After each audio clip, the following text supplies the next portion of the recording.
Being asked about your gender by this old man marked the beginning of an amazing journey for an entire generation of gamers. With the release of each new gen, the old man got sexier, but the core experience didn't change much. We chose our starter, met the rival, named him something dumb, fought the evil team and collected badges necessary to take on the league. The core concepts of the game didn't change much between generations, so the newest title on the market didn't exactly make the older ones obsolete. And you can get a lot of mileage out of a single Pokemon title. Personally, I've beaten Pokemon Ruby, my favorite, 5 times. The design of the game supports replayability greatly. Just the fact that you're choosing a team of 6 out of however many mons your favorite gen has speaks to that.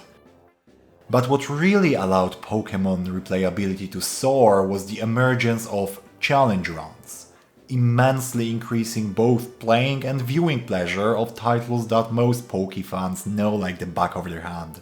And in this video we'll talk about the arguably most influential and in my opinion undoubtedly best designed one, the Nuzlocke. It goes beyond just being a difficulty increase, an opportunity to show mastery of the game's systems, but goes as far as to influence the narrative, thanks to the rule changes it provides. The video is timestamped for your convenience, as always you'll find the list in the comments. So what exactly is a Nuzlocke? The Nuzlocke is a challenge in which the player goes through a Pokemon title while following this rule set. There are variations with more or less rules pertaining to the use of items, the set, battle style and so on, but I believe these to be the core. If a Pokemon faints, it can't be used for the remainder of the run, it has to either be released or stored in the PC permanently. You can only catch the first Pokemon in each area, there is no save scumming, so if something goes wrong you have to live with the consequences, and all Pokemon must have nicknames. So how exactly does playing a Nuzlocke change the core game experience? Let's start with the obvious. Challenge runs are a difficulty increase. We like watching difficult stuff, as evidenced by the popularity of speedruns, blindfolded runs, etc. So there is an increase in salience or interestingness, and there's evidence that it doesn't just apply to the viewing experience but to the playing experience as well.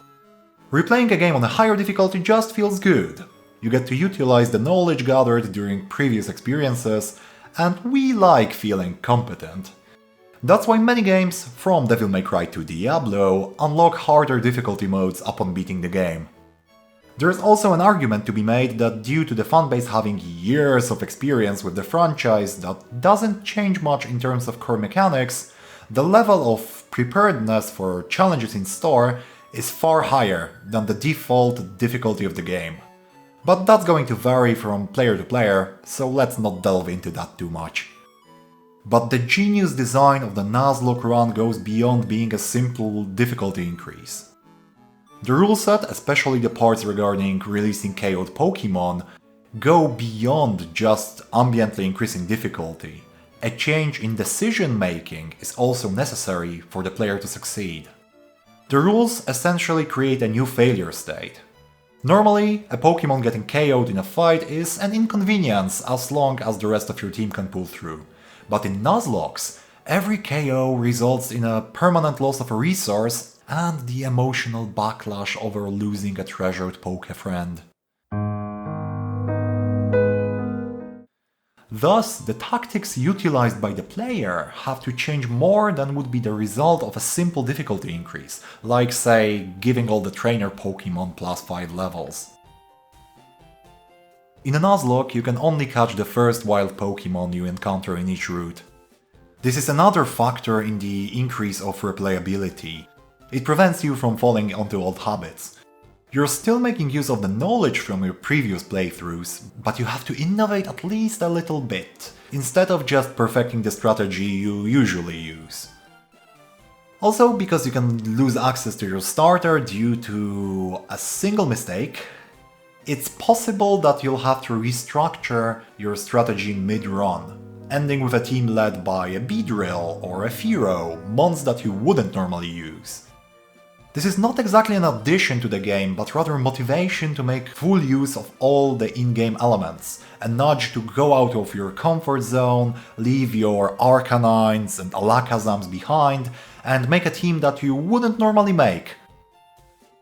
Finally, the part that I find most exciting about this, and what in my opinion truly sets apart Nuzlockes from randomizer or Kaizo runs. The rules reinforce the existing narrative of the game. The new mechanics added in the rule set the stakes of each battle higher and make the consequences carry an actual emotional load. That helps the theme of bonding with your Pokemon, growing closer, watching them grow, immensely. There are psychological studies showing that humans establish bonds easier in stressful or emotional situations. And though applying them to this context would be very unscientific, I believe there to be a similar effect in place. The greater emotional highs and lows, the final nature of losing a Pokemon and increased challenge all serve to influence our perception of our team, not as resources or tools, but as companions in the struggle against overwhelming odds. That's why I'm a firm believer of always using the rule that has you give nicknames to all your Pokemon. That's another feature of the core game that is not always used, and its mandation once again helps our immersion, viewing Pokemon as closer to living, breathing pets rather than resources or tools in a game. The Nuzlocke accomplishes something truly amazing. Its rule set helps create a story. This phenomenon is called Emergent Narrative. The creation of a story that wasn't written into the game by the devs, but emerges out of our interaction with the game's mechanics, and it does so brilliantly. So, in summation, what makes the Nuzlocke challenge so special from a game design perspective? There are many ways to get more out of a game.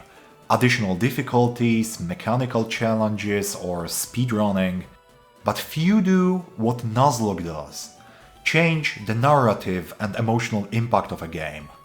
It elegantly limits some of the game's functions while mandating the full use of others to produce an experience that is starkly different from a normal playthrough. And all that without requiring a single line of code to be added to the game. Now that's brilliance. Thanks a lot for watching this video. As always, I've had a blast making it.